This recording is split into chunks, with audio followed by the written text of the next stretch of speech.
We really thought that we would have children right away once we got married, but as the years went on, that was just not happening, and it was devastating. It was challenging, but over time, we finally were able to conceive, and we were thrilled. When I saw that little line, there are no words to describe it. Fast forward to my 22-week ultrasound. So I'm lying on the table, and the tech is, moving the little ultrasound wand around with a gel on my stomach, and she very politely says to me, I need to excuse myself and go get a doctor. And a doctor in the practice that day, she said to me, your baby must not have any kidneys, your baby must not have a bladder, half your amniotic fluid is gone. There must be something chromosomally wrong with your baby. You need to have an abortion. You could die, and your baby most certainly will die. That was jarring. That was a life-changing moment. Of course, we loved our child, and we wanted to know what hopeful steps we were going to be given next, or some direction. That doctor sent us up to another doctor, and this actually was even more disturbing because this doctor that my husband and I sat across from, he was very calm and collected. He said, you clearly need to have an abortion. You'll have many other children. And I so vividly remember saying, I don't care if we have 100 other children.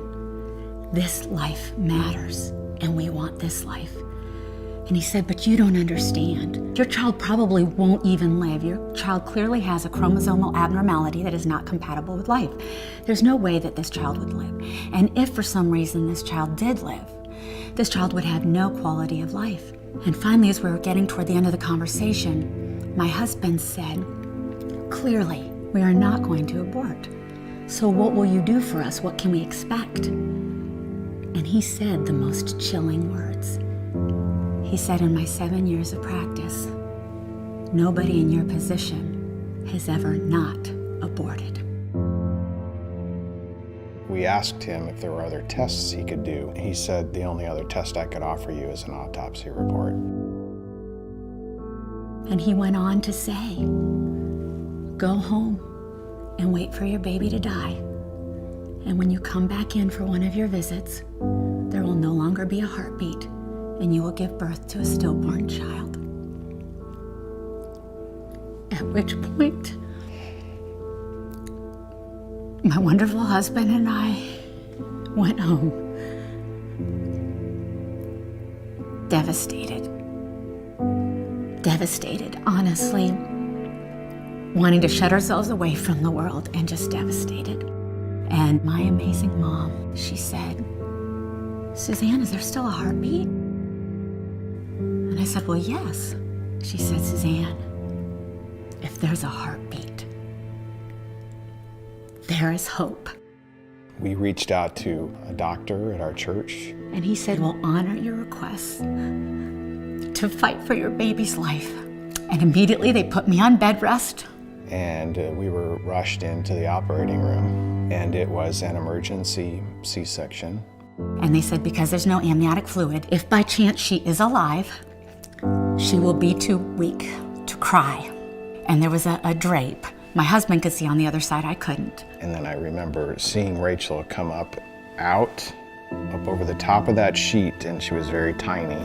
I all of a sudden heard him say, she's squawking.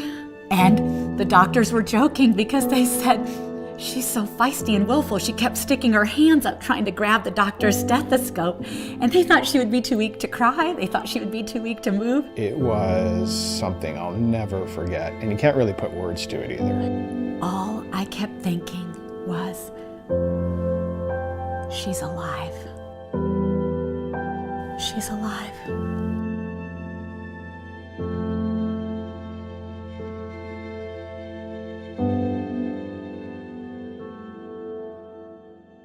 You know, God says, I knit you together in your mother's womb.